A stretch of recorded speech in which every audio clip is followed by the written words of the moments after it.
ഈ കേസുമായി ബന്ധപ്പെട്ട് തുടർന്ന് പലവിധങ്ങളായിട്ടുള്ള ആരോപണങ്ങൾ ഈ കേസുമായി ബന്ധപ്പെട്ട് ഉന്നയിച്ച ഒരു സാഹചര്യത്തിൽ ഈ കേസിൽ ഒരു പ്രത്യേക അന്വേഷണ സംഘത്തെ പോലീസ് ഫോം ചെയ്തു. 7 അംഗ അന്വേഷണ സംഘം, ജില്ലാ സൈബർ സെല്ലിന്റെ വിദഗ്ധ സംഘം ഉൾപ്പെടെയുള്ള ഒരു അന്വേഷണ സംഘം ഈ കേസുമായി ബന്ധപ്പെട്ടിട്ട് നിലവിൽ ഫോം ചെയ്തിട്ടുണ്ട്. ഈ കേസിന്റെ അന്വേഷണ മധ്യേ ഈ വിദ്യാർത്ഥിയുടെ നിതിൻ രാജ് എന്ന് പറയുന്ന വിദ്യാർത്ഥിയുടെ ബന്ധുമിത്രാദികളുടെ ഭാഗത്തു നിന്നുള്ള മൊഴി പോലീസിൽ ലഭിക്കുകയുണ്ടായി. അതോടൊപ്പം പലവിധങ്ങളായിട്ടുള്ള മൊബൈൽ ചാറ്റ് അല്ലെങ്കിൽ വോയിസ് കോൺവെർസേഷൻസ് അടക്കമുള്ള കാര്യങ്ങൾ പോലീസ് പരിശോധിക്കുകയുണ്ടായി. ആയതുമായി ബന്ധപ്പെട്ടിട്ട് നിലവിൽ ഈ കേസുമായി ബന്ധപ്പെട്ടിട്ടുള്ള സെക്ഷൻ അതിലേക്ക് അബറ്റ്മെന്റ് സൂയിസൈഡ്, ആത്മഹത്യാ പ്രേരണ കുറ്റം പോലീസ് ആഡ് ചെയ്തിട്ടുണ്ട്. അതോടൊപ്പം SC/ST prevention of atrocities act section 3(1) close R മറ്റ് അനുബന്ധ വകുപ്പുകൾ ഉൾപ്പെടെ SC/ST prevention of atrocities act വകുപ്പിന്റെ സെക്ഷൻസും കൂടെ നിലവിൽ ഈ കേസിലേക്ക് പോലീസ് ആഡ് ചെയ്തിട്ടുണ്ട്.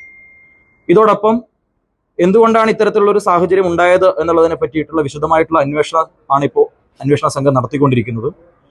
ഇതോടുകൂടി ചേർത്ത് വായിക്കേണ്ട മറ്റൊരു FIR ഇന്ന് സൈബർ പോലീസ് സ്റ്റേഷനിൽ ക്രൈം നമ്പർ 12/26 ആയി സൈബർ പോലീസ് സ്റ്റേഷനിൽ നമ്മൾ രജിസ്റ്റർ ചെയ്തിട്ടുണ്ട്. ഇതൊരു ലോൺ ആപ്പുമായി ബന്ധപ്പെട്ടിട്ടുള്ള ഒരു കേസാണ്. ഈ കേസുമായി ബന്ധപ്പെട്ട് നമ്മൾ കൂടുതൽ കാര്യങ്ങൾ അന്വേഷിക്കുന്ന സമയത്ത് ഈ വിദ്യാർത്ഥി കഴിഞ്ഞ ജനുവരി മാസ സമയത്ത്, ഡിസംബർ ജനുവരി മാസ സമയത്ത് ഒരു ലോൺ ആപ്പിലൂടെ പണം കടമെടുത്തിരുന്നുവെന്നും അതുമായി ബന്ധപ്പെട്ടിട്ട് നിരന്തരമായിട്ടുള്ള ഫോൺ കോളുകൾ ഈ വിദ്യാർത്ഥിക്ക് ലഭിച്ചിട്ടുണ്ട് എന്നും ഫോൺ CDR അനാലിസിസിൽ നിന്നും പോലീസിന് മനസ്സിലാക്കാൻ പറ്റുകയുണ്ടായി.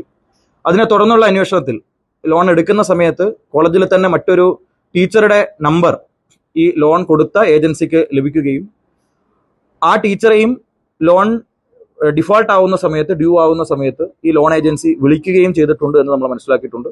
10-ാം തീയതിയും അത്തരത്തിൽ നിരന്തരമായിട്ടുള്ള കോൾസ് ഈ ടീച്ചറുടെ മൊബൈൽ ഫോണിലേക്ക് വന്നതായിട്ട് നമ്മുടെ സൈബർ അന്വേഷണത്തിലൂടെ നമുക്ക് വ്യക്തമായിട്ടുണ്ട്.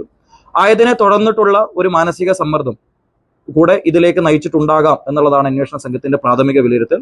മറ്റു കാര്യങ്ങൾ നമുക്ക് അന്വേഷണത്തിന്റെ മധ്യയാണ് വിലയിരുത്താൻ വേണ്ടി കഴിയും. നിലവിൽ പല തരത്തിലേക്കുള്ള ആരോപണങ്ങൾ ഈ വിഷയത്തിൽ ഉന്നയിക്കപ്പെട്ടിട്ടുണ്ട്. അപ്പൊ അതിൽ പ്രഥമ ദൃഷ്ട്യാ ഇതിലൊരു വോയിസ് കോൺവെർസേഷൻസ് നമ്മൾക്ക് കിട്ടിയിട്ടുള്ളത് കൊണ്ട് നമ്മൾ അതിൽ SC/ST prevention of atrocities act പ്രകാരം നമ്മൾ വകുപ്പുകൾ കൂട്ടിച്ചേർത്തിട്ടുണ്ട്.